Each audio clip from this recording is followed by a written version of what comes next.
Hi, welcome to Metaverse Brands. I'm your host, Stephen DiPianco. Today, I welcome Charles Hambro from GEEIQ, a data platform that helps brands navigate the metaverse.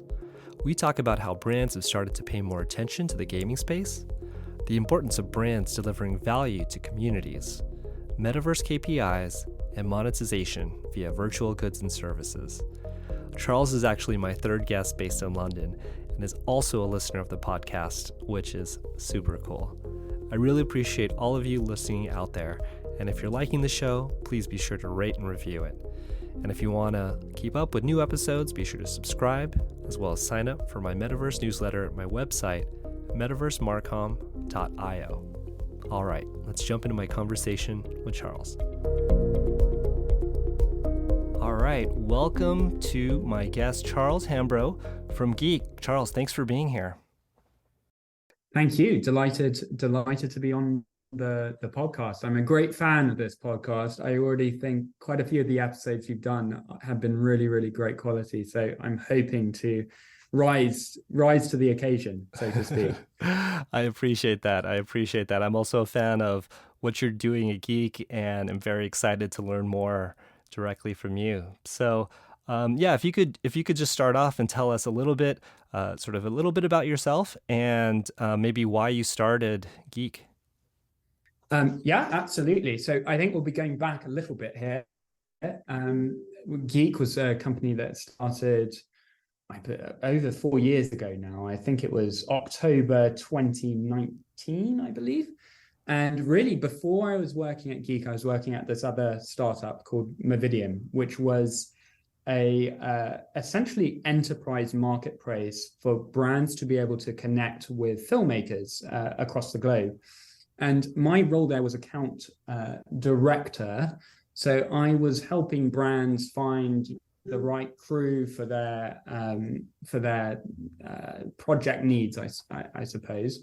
And it was during that period of time I started to notice, I should probably say our customers were sort of platforms like Facebook, Uber, Airbnb, okay, and it was servicing their in-house teams.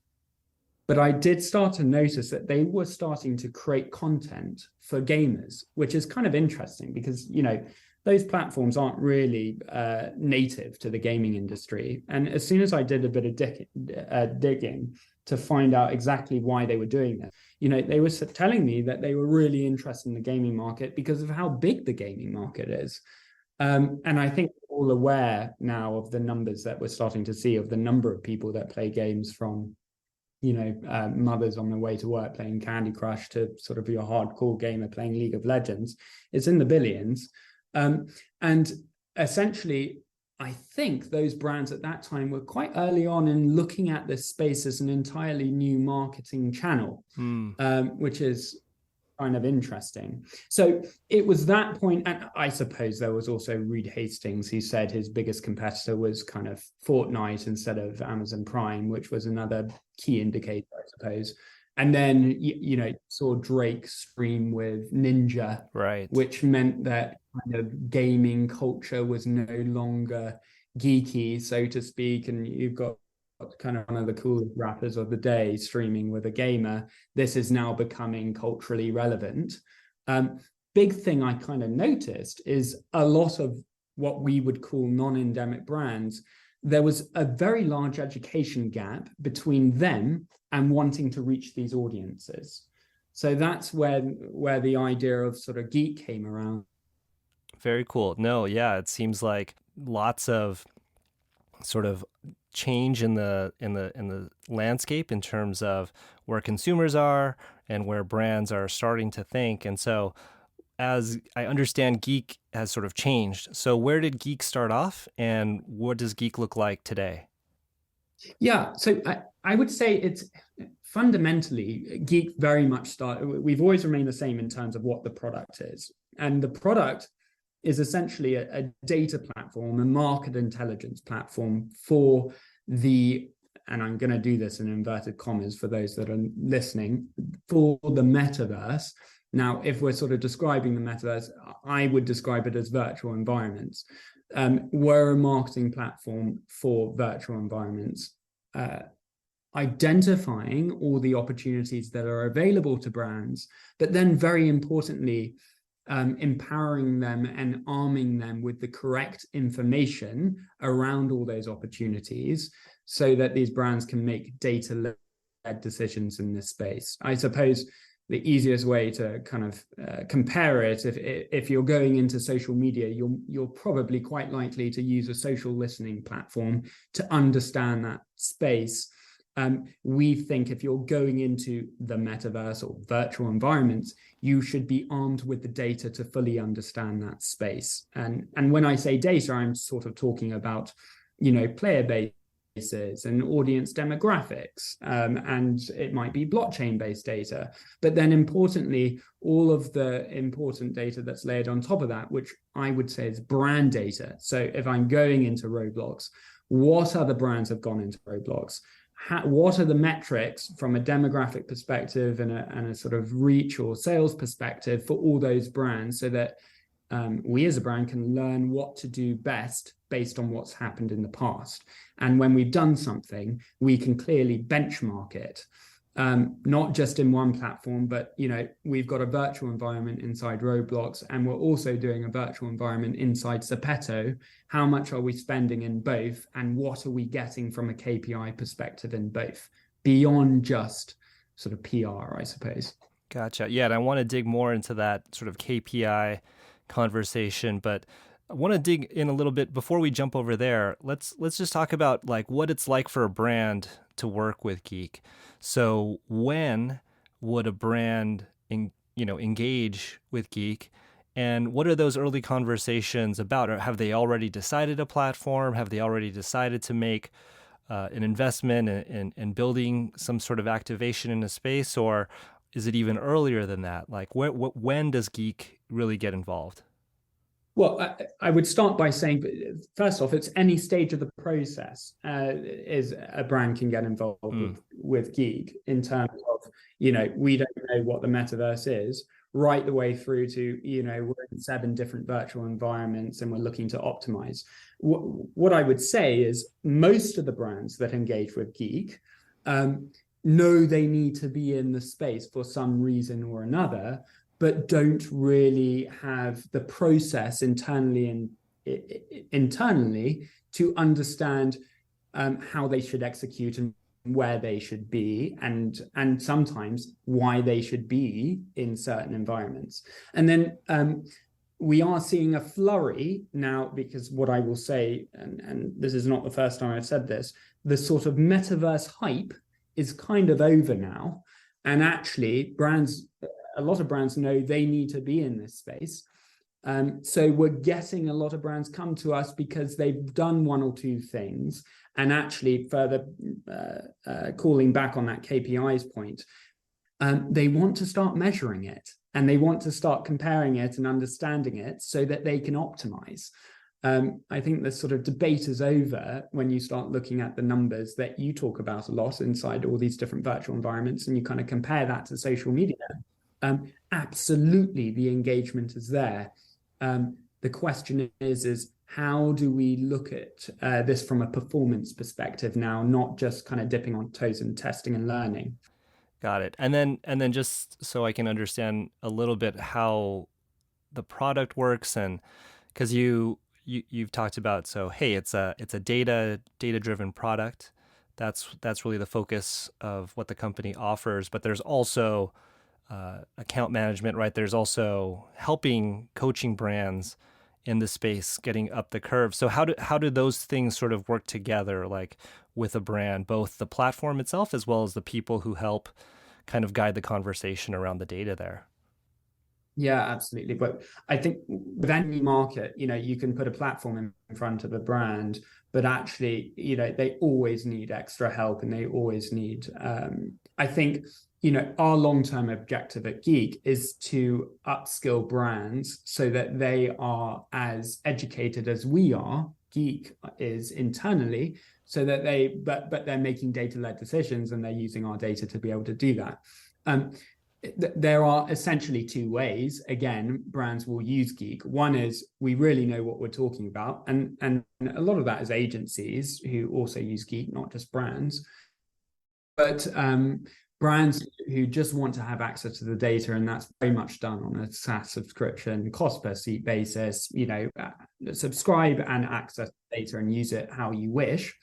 And most popular, which is most of our brands work with us in this way, is something we call GEEIQ Enterprise. And that's absolutely getting access to the data internally for your brand.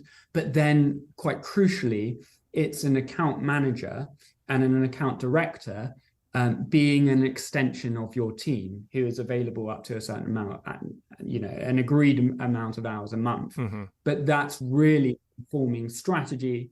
It's doing partnership management and communications, and then custom reporting and analytics, of course. So I take a sort of classic example. One of our customers, Gucci, who we've been working with now for 3.5 years, continuing to work with them. They would be on an enterprise package where there is an account director and an account manager inside GEEIQ who is supporting them on all of their activations and strategy around the space. Gotcha. And is a GEEIQ team typically working with a marketing team, or does it vary from company to company? Oh my goodness. Well, I would say that's it. It's more sort of, what does the in-house structure of all these different companies look like when they're tackling the metaverse and Web3? Well, it varies based on brand. Usually it starts with the innovation team, and then they start to form out and create their own departments, or it can come from the marketing team and then they form out and create their own department.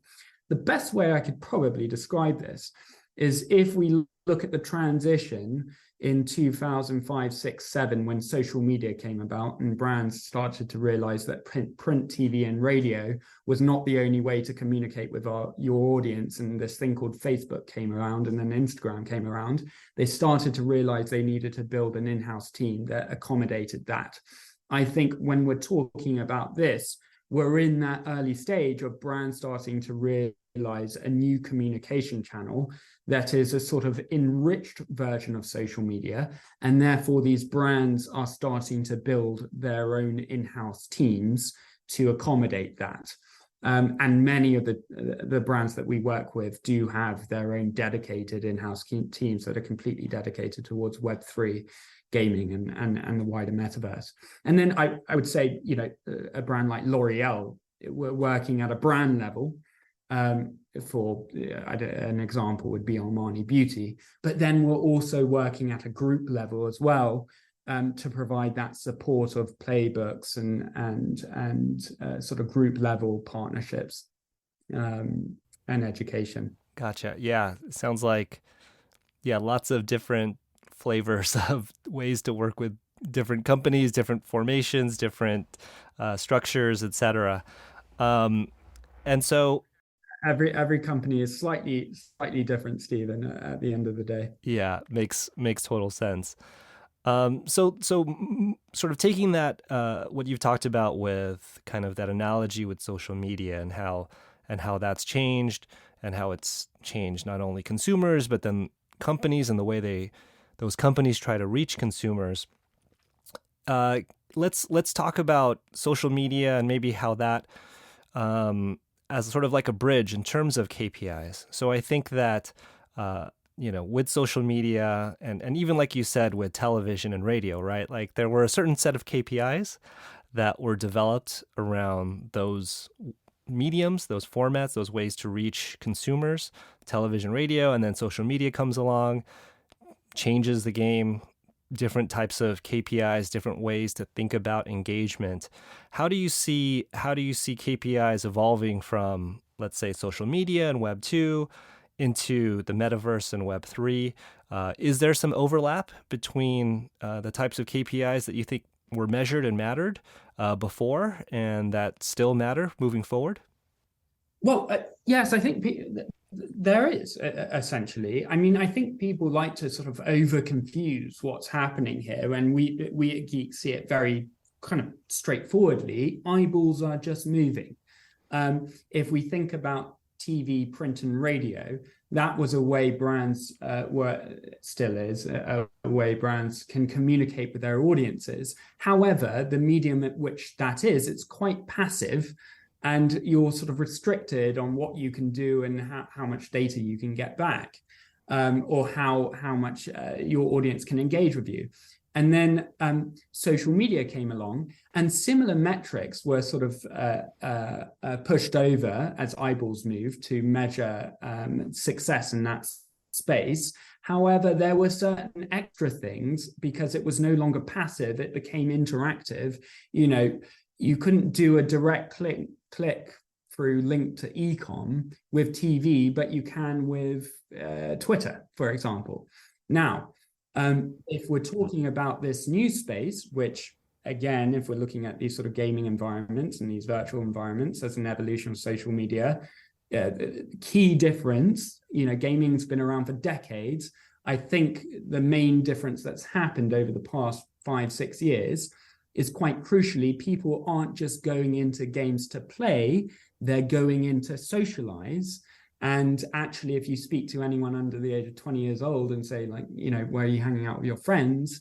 It's kind of unlikely they're going to say Facebook or Instagram. They'll more likely say TikTok or Snapchat, but then potentially Roblox will be in that conversation, or maybe Fortnite will be in that conversation. Mm-hmm. The metrics remain the same in many ways, you know, reach, impressions, but you know, it does change slightly because there are these new metrics like playtime, or if you're a brand that's selling digital goods and it's a fashion brand, how long are they wearing those digital goods for? If we're talking about limiteds on Roblox, how long are they holding a limited, and then how long, how many times is it being resold, and for what price is it being resold? These are sort of completely different metrics that you wouldn't compare to social media, right? Mm-hmm. I think that was probably a long-winded way of explaining. The one thing I would say that I think a lot of people misinterpret in this space is, of course, print TV and radio. You know, they all made their money from brands. That was their business model. You know, you had to get in front of Condé Nast if you wanted to get in front of their audience, and you had to pay Condé Nast for advertising.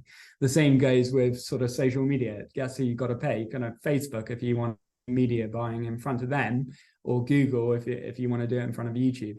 Now, for games, you know, the new gatekeepers are sort of Roblox or their Epic Games, or maybe Riot Games or Activision.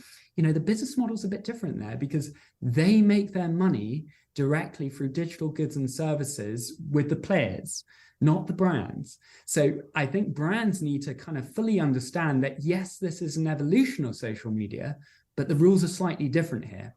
The brands need to think about how they can enrich experiences and add value. And again, the business model is not quite the same. Mm-hmm. And then so when you think about brands adding value, what are the KPIs that come to mind to you in this new space, in this new environment?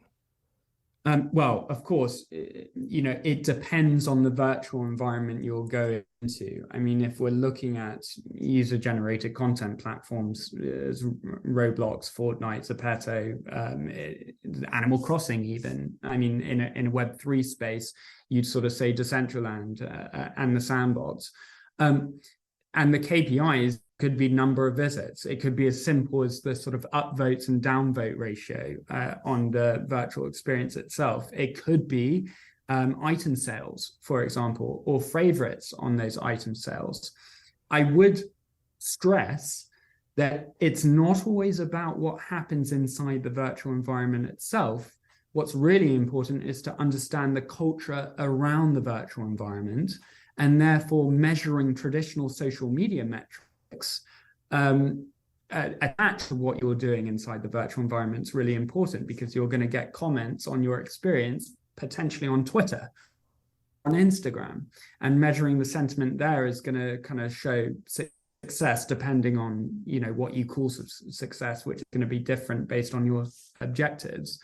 Yeah, I suppose that's what I would say about that. You know, there's allegedly 3.2 billion people that play games.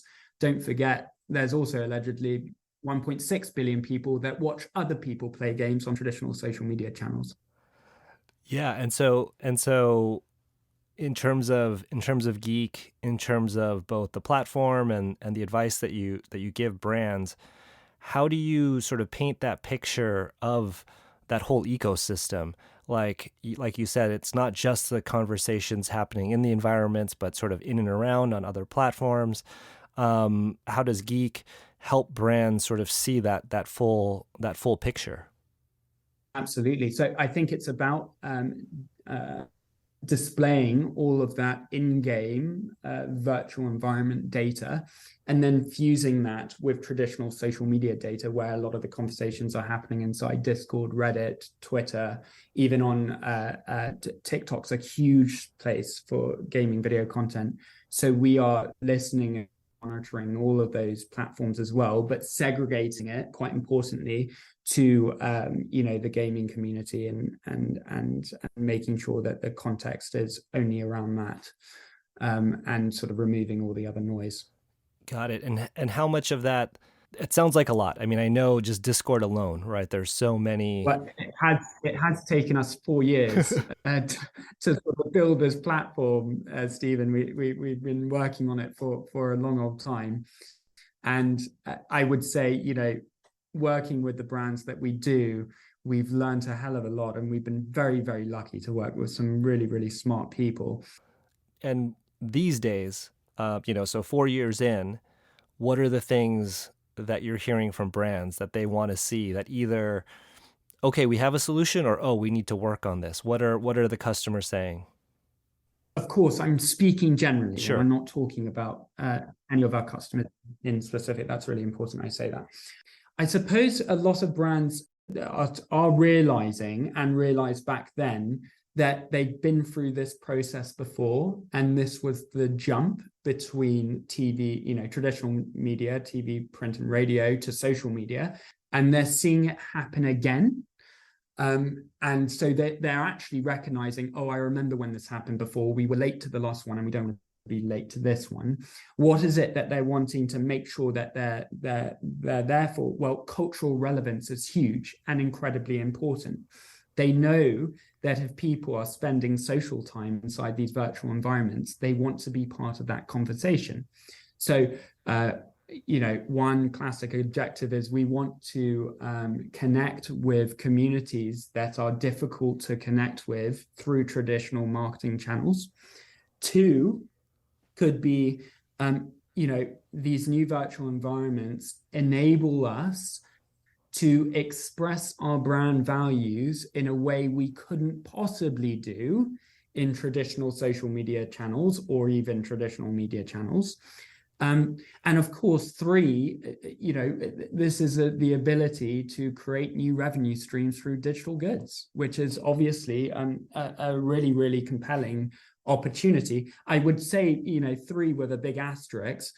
Many brands believe this will be a big opportunity in the future, but they want to be native to the space first, rather than just sort of waiting for it and then jumping on a bandwagon and looking sort of very unauthentic. Right. I totally understand the asterisks there with that digital goods and creating a new revenue stream. Do you think that like every brand can really stand up that revenue stream, or does it take, what does it take for a brand to create that revenue stream? Is it a lot of learning and testing? Is it testing and learning? Is it a lot of experimentation? What does it take for a brand, if a brand can, to really stand up revenue via virtual good sales? Well, I think it goes back to what I was talking about at the start, which is really should be the core mindset of every brand when they're entering this space: is what am I uniquely doing to add value to this environment? And constantly thinking from a player perspective, why, these players have a choice to go into your experience or not. There's many different other opportunities for them to hang out in other spaces. What are you doing as a brand to enrich their experience and add value to their experience?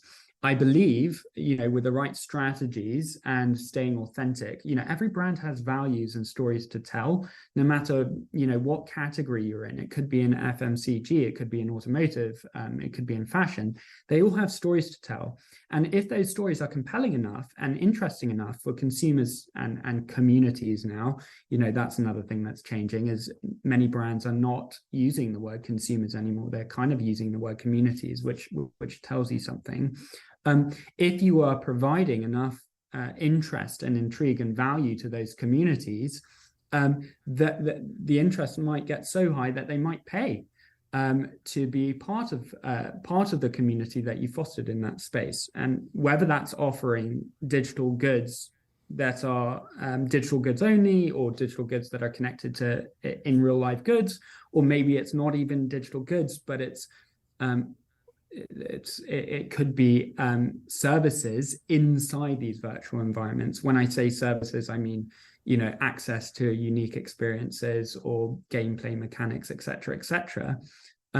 There's opportunity there, but really one must earn the right to be able to do that. And you've got to start, you don't really want to be jumping on a bandwagon here and just asking for money. That is not a good strategy, and actually there's so much more value beyond just that at the start anyway. So yeah, I believe as our digital lives become more and more connected with our physical lives, absolutely in the future there is substantial revenue to be made, I believe. I don't know, but I believe. Yeah, still very much early days, but tons of opportunity there. Yeah, I think so. Well, thank you so much. This has been awesome. I want to just wrap up with some sort of speed round questions for you here. So what's your favorite metaverse platform? God, that's a great that is a great question. You know what? It changes all the time, because at the end of the day, these platforms are fluctuating in terms of popularity and relevance.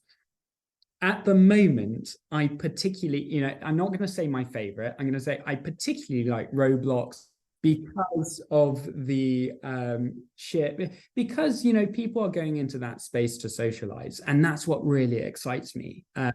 They're not just going in there to play games. Of course, that's a huge part of it, but they're going in there because their friends are in there, and rather than spending time on social media looking at other people's Instagram stories, they're coming on an adventure together.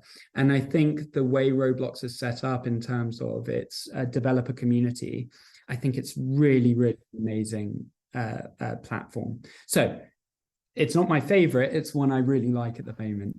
Cool. What do you have a favorite metaverse game or experience that you enjoy? Oh, that is a great question. I'm going to be incredibly biased, and I'm going to say it's a metaverse experience, and it's one that we recently did with Elton John inside Roblox. That was a concert, and I really, really enjoyed that. And I particularly enjoyed it because, you wouldn't automatically think the demographic of Elton John and the audience of Roblox are an immediate crossover. But what was really, really fascinating is it's now rated the top concert experience on the platform, which I'm incredibly proud of. What was really, really exciting about that, and what I love about these sort of virtual projects, is when you start to incorporate real world activations with these virtual environments. I was at the Dodgers Stadium 2-3 weeks ago seeing his last performance, and during Don't Go Breaking My Heart, Roblox came on the Jumbotron in the background, and players that got to VIP status inside that experience were able to stand there with Elton John and Kiki D in front of 70,000 people. Wow, very cool. And then if you could have anything or anyone as your avatar, what would it be? Oh my goodness. God, these are great questions. If I could have anything or anyone as my avatar, what would it be? You know what? I am so boring, Stephen, when it comes to avatars. For someone in this particular industry, I'm one of those boring people that likes to replicate myself in the real world, in the virtual world, and not do any crazy good dragons or anything like that. So you'll see my avatar in all these different, whether it's Zepeto or Roblox. I tend to, wear some blazer and try and replicate myself as much as possible. I'm sure that's rather strange. In fact, I know it's rather strange based on all the data that we see with users and how they use their avatars. So what would it be? This is rather embarrassing. It would be a digital replica of me. No, it's a commitment. It seems like you found what works for you, and you're sticking to it. That's great. Thank you so much for this conversation. This has been awesome. Where can people follow up if they want to learn more about GEEIQ or follow what you're doing? Where's a good place for them to check you out? Well, LinkedIn, just type in my name, Charles Hambro, but then also look at GEEIQ, which is spelled GEEIQ.com. And there you'll be able to sort of, especially to have a look at the insights. We do lots of different insights on different experiences and how brands have got involved, and have recently done a report on KPIs in the metaverse, which I think your viewers might be interested to see as well. Cool. Thanks so much, Charles. Thank you so much. Such a pleasure to be on, and so many congratulations with this podcast. I really love all of the different guests you've had on, and can only hope that mine has been just as interesting. It definitely has. All right. Thank you. Take care. I really enjoyed that conversation with Charles and hope you did too.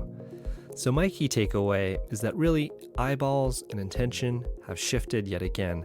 Before, it was from television and radio to social, and now it's moving from social media to gaming and these metaverse environments like Roblox and Fortnite.